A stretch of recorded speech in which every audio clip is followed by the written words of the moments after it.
Right now, somewhere in your kitchen, there is food you will never eat. It sits in the back of your fridge. It goes bad. You throw it away without thinking. But the real answer to what your body is built for is far stranger than waste. Your ancestors didn't have a back of the fridge. They had a back of the season. And when that ran out, they ate things that would make you gag. For most of human history, food was not guaranteed. Seasons changed. Herds moved. Droughts came without warning. And when the usual food sources disappeared, your ancestors adapted. They ate what was available, even when what was available was almost nothing at all. Anthropologist Richard Wrangham found something surprising. Early humans weren't just hunters or gatherers. They were extreme generalists.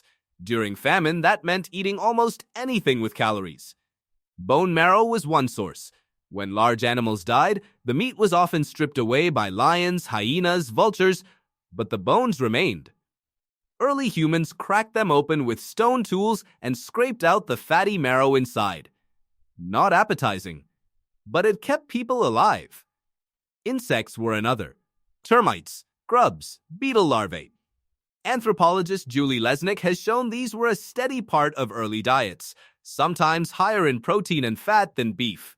When food ran out completely, some groups stripped bark from trees and ate the soft inner layer underneath. Not nutritious like meat, but it filled the stomach. It bought time. Why does this matter to you? Because your body still carries the blueprint built during those lean times. Your craving for calorie-dense food isn't a flaw. It's a leftover survival mechanism from a world where you never knew when the next meal was coming. Geneticist James Neel proposed the thrifty gene hypothesis. Populations who survived repeated famines evolved genes that made them efficient at storing energy. Those genes helped your ancestors survive droughts. In a world of constant food availability, the same genes work differently now. Every time you feel a strong pull towards sugar, fat, or salt, you're feeling an echo of that survival strategy. And the cost was real. Studies of skeletal remains show growth arrest lines, pauses in bone development during severe famine. Children's bodies redirected every resource towards staying alive instead of growing.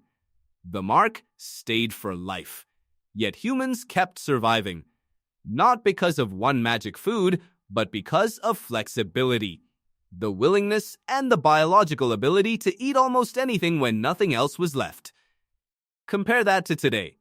Walk into any store and you're surrounded by more calories than your ancestors could imagine. Shelves of food that never run out. And yet, food anxiety hasn't disappeared. Why? Because your brain wasn't built for abundance. It was built for scarcity. The same alarm that once told your ancestors eat now, because tomorrow there might be nothing still fires today, even when your fridge is full.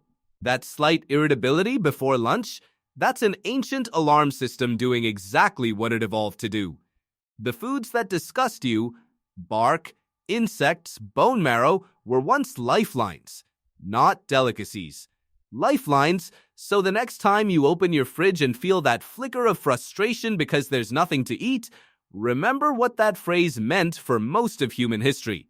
It meant no marrow left in the bones, no insects in the soil, no bark soft enough to chew. It meant your body beginning to consume itself for fuel. And now, here you are. Standing in front of a fridge full of food you will never eat, closing the door, and saying there's nothing here. Your ancestors would have eaten the bark off the door just to get inside.